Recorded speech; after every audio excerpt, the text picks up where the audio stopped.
Welcome back to Faye's Place, a podcast where dreamers have the liberty to dream.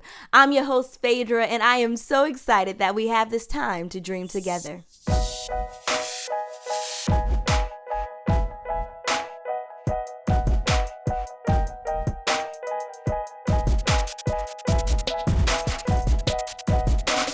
We are going to get into my hot takes of the entertainment industry. When I got to my dream college, I was not a theater major. Can you believe it? True story. I was a psych major because I was planning on becoming a pediatric occupational therapist. Okay, darling? Yes. In my lecture class, I had this sweet student who sat in front of me. She was an upperclassman and she was a theater major. And she was like, you should really join. We're like a family and they are so supportive. I was young. I was a victim of a non-developed frontal lobe. And so I took her at her word. So when I joined the major in the middle of the semester, even though I may have been excited to be there, I wasn't really feeling the same vibe from everybody else. It was my first time attending the assembly with the full major, and I had some questions about what we just went over. So I went to a person on the staff, and she looked at me up and down and was very slow to answer my question. So I made a mental note. I said, okay, well, if I have a question, don't ask her. My friend from class set me up with great expectations, and I thought everybody was going to be really friendly, but good thing I wasn't getting paid for thinking. Now the gag is, before I joined the theater major, I was already taking some theater classes, and one of my professors who knew me already was like, Phaedra, there's an audition coming up and you should try out because we have this role for a Black or Latina girl. Now, I was one of 3 of the Black population, but because there's also an Latina perspective, a lot of the white passing students auditioned as well. This professor has always been really nice, and so I auditioned, and your girl got the role. Woo! It's a requirement that all majors have to see all the plays during the season, so everybody saw me in the play.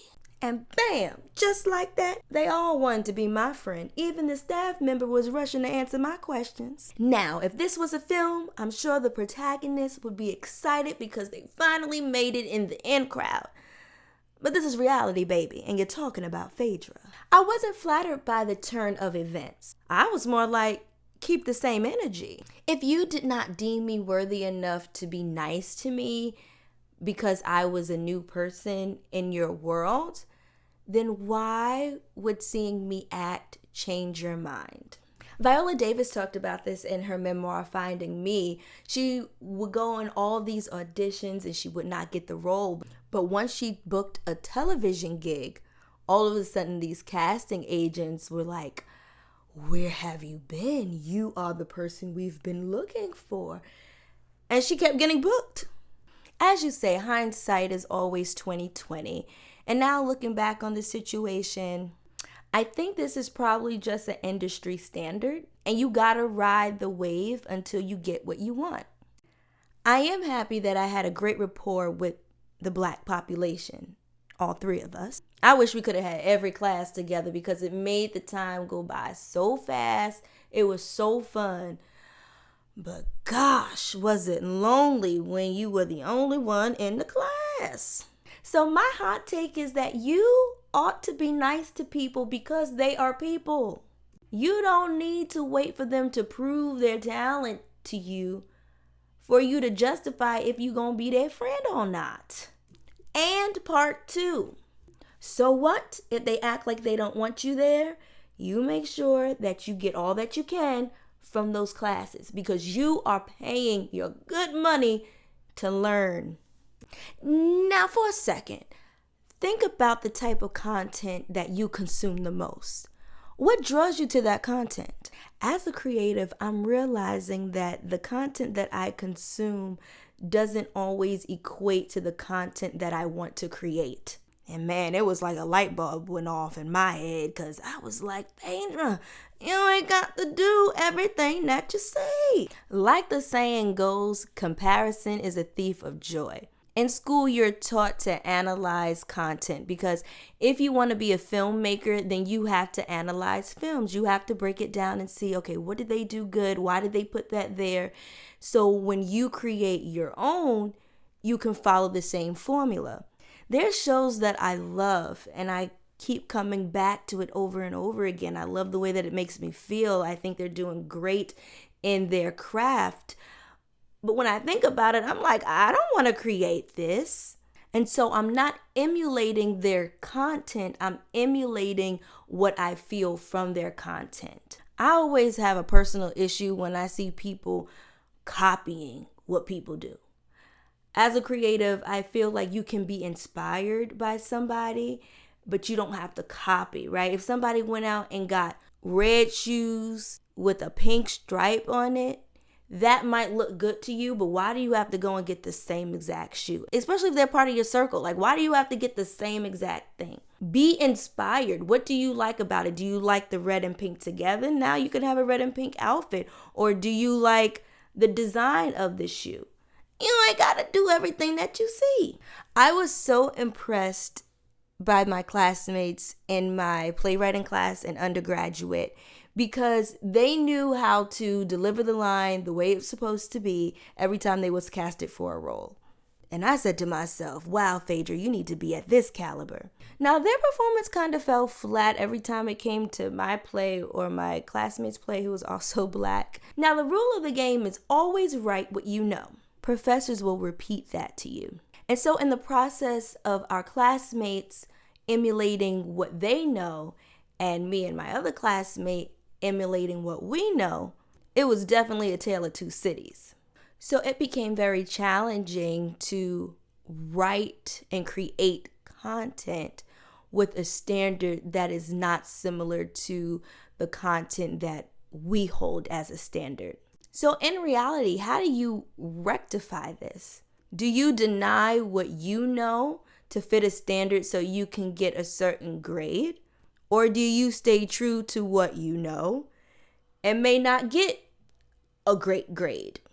And this is all because we come from different worlds and different backgrounds. In undergrad, this was my first time hearing them talk about target audience. They're like, know your target audience. Who are you writing for? And because my experience was so vastly different from their experience, I had decided in undergrad that my target audience is myself. And that's my second hot take. You are your own target audience. This is your full-time job. This is something that you have to do over and over and over again. You ought to create something that you like creating. And it's okay if it's a niche topic. The more specific you are in your creation, the more that it will reach a bigger audience. I don't know what kind of science that is behind it. If you find that out, you could definitely let me know, but it is what it is. I'm not going to argue with the people. This reminds me of what Beyonce said. She's like, to be in this industry, you have to do it because you love it. There's going to be so many factors, so many entities that causes you to want to give up. And if you are your own target audience, then you're going to show up for yourself. You are going to be consistent. You are going to have joy because just the act of creating the work is what brings you joy. One day I was substituting in an early childhood center and I was with the 4-year-olds and the main teacher set up stations. Now there was blocks to encourage the kids to build. There was sand that helped with fine motor skills. There was arts and crafts to help be creative. And then there was a puzzle station to help with boosting cognitive skills. So I assisted in every station, and when I got to the puzzle station, I was like, oh, this is going to be great. I'm great with puzzles. And plus, this was for 4-year-olds. And guys, I'm not 4. And the best thing about it was that the puzzle pieces were really, really big. So I was confident that I was going to help these children, and it was going to be so quick that we would have to do another puzzle or find something else to do. So we unboxed it and proceeded to dump out all the pieces on the floor. So I put the picture where we could see it, and I told the students, let's look at the picture, let's match the puzzle pieces with the picture so we can complete the puzzle. Now the gag is, either it's because they were 4-year-olds or the puzzle was old, but the pictures were kind of ripping off. Still, I didn't think it was going to be a problem. So we started piecing things together, making sure that all the corner pieces are in the corner. But then we got to some pieces where we thought that it looked like it would go together, but it did not fit. By this time, frustration is at an all-time high, and I really thought that the children were going to leave and go to another station, because you didn't have to stay at that particular station. Whenever the child felt like, okay, I'm finished playing with this, I could go to another station, that's what they did. But to my surprise, we're all here working together on this puzzle. Because of the level of difficulty, every time we found a match, it became a win. I was encouraging the students were encouraging me. Slowly but surely, we pieced the puzzle together. And this is my third hot take. Small wins are still wins. This is a stressful industry filled with a lot of rejections. And just like that puzzle, even though we see the full picture, we are dealing with pieces. And we know they're supposed to fit, but sometimes you have to rearrange some things. Although I was much older than the children, I could not complete that puzzle by myself. And where they lacked, I was able to help them. And that's why I have this podcast. We're here to build community with people in the entertainment industry and encourage you to pursue your dreams. Just as quickly as we get frustrated because the pieces are not fitting together, we're here to encourage you to sometimes rearrange the pieces. Move them up, move them sideways. Try them with another piece. You will get a match. And when you get that match, even though it's just 2 pieces, that's still a win, because those pieces are added with more pieces. Together, you get the complete picture. You can achieve your dream.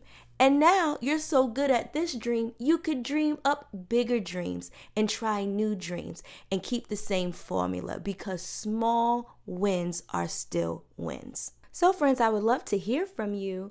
What small wins are you celebrating? Let me know so I can celebrate with you. You can leave a comment on Spotify or DM me on Instagram or Facebook. Tune in next Monday for a brand new episode with you in mind. I love you all for listening.